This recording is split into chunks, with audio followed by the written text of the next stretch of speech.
Assalamualaikum warahmatullahi wabarakatuh. Bertemu lagi dengan saya, Mariam, salah satu dosen keperawatan Universitas Muhammadiyah Semarang. Kali ini kita akan belajar bagaimana cara berkomunikasi pada pasien, khususnya pada fase pengkajian.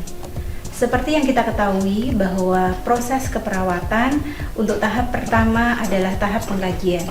Tahapan ini harus kita lakukan dengan baik karena akan menentukan tahap berikutnya dalam proses keperawatan. Sebagai perawat, dalam tahap pengkajian kita bisa melakukan pengkajian kepada pasien melalui komunikasi, baik melalui wawancara, pemeriksaan fisik, ataupun dari sumber data yang lain. Dan komunikasi yang kita lakukan bisa berupa komunikasi verbal maupun komunikasi nonverbal. Berikut nanti akan kita contohkan bagaimana komunikasi pada fase pengkajian pada seorang perempuan usia 50 tahun yang dirawat di rumah sakit untuk pertama kalinya. Untuk tahapan komunikasi yang kita lalui adalah yang pertama, fase orientasi, di mana fase orientasi kita memberikan salam terapeutik kepada pasien dan kita lakukan kontrak waktu. Kemudian kita lanjutkan fase kerja dan fase terminasi. Pada fase terminasi kita laksanakan evaluasi, kemudian kontrak yang akan datang, dan yang terakhir adalah rencana tindak lanjut. Assalamualaikum Ibu. Waalaikumsalam Ibu. Dengan saya Mariam ya Ibu ya. Saya perawat yang akan membantu Ibu untuk hari ini. Iya, Ya. Terima kasih Ibu telah mempercayakan kepada kami terkait dengan masalah yang Ibu rasakan. Iya. Ya. Bisa disampaikan nama Ibu siapa? Nama saya Ibu Evita. Oh ya, Ibu Evita ya. Jadi Ibu Evita, saya di sini akan mengumpulkan data terkait dengan apa yang Ibu rasakan. Jadi saya membutuhkan data yang Ibu rasakan apa, kemudian bagaimana awal gejala itu muncul, ya. Nanti saya kira-kira membutuhkan waktu antara 10 sampai 15 menit. Iya. Apakah Ibu bersedia? Bersedia. Oke, terima kasih Bu. Iya, Ibu. Jadi yang Ibu rasakan saat ini apa ya Bu ya? Kepala saya pusing. Mhm. Tengkuk belakang ini berat. Terus berat banget gitu Bu. Oh iya, kepalanya berat ya rasanya Iya. ya.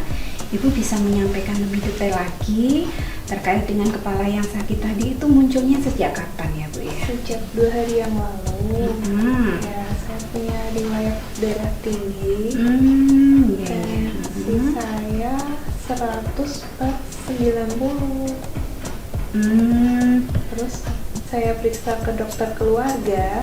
Mohon maaf, untuk tensinya tadi berapa Bu? 190. Oh, Iya.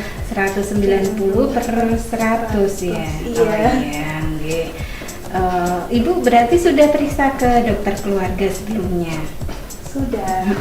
Terus dari dokter keluarga? Saya disarankan ke rumah sakit. Oh, diberikan rujukan ke rumah Rujukan, sakit. iya.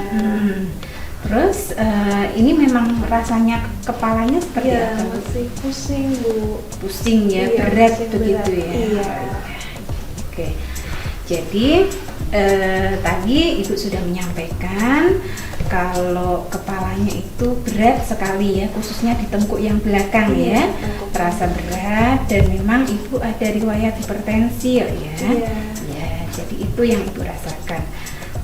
Untuk saat ini juga masih terasa bagaimana Bu rasanya? Masih pusing Bu. Masih pusing. Iya. Ya Bu, terima kasih. Tadi data sudah kita dapatkan ya Bu terkait Iya. dengan apa yang Ibu rasakan saat ini. Nanti saya akan sampaikan kepada dokter, kepada tim perawat lainnya supaya didiskusikan perawatan yang tepat untuk Ibu itu apa. Gitu Bu.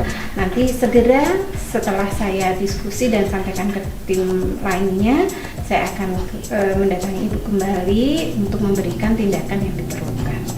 Nanti Ibu di sini tetap istirahat ya.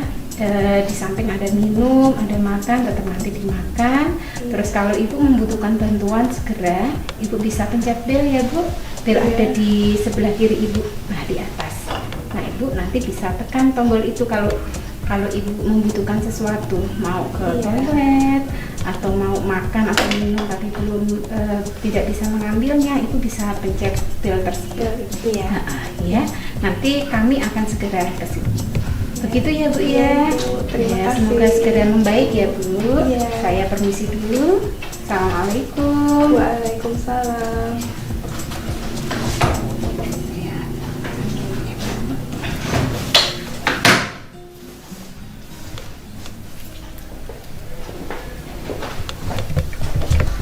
Jadi demikian untuk praktek komunikasi pada fase fase proses keperawatan di fase pengkajian ya. Tadi tahap komunikasi sudah dilalui, yaitu fase orientasi, di mana di sana ada salam terapeutik dan kontrak, kemudian fase kerja dan fase terminasi.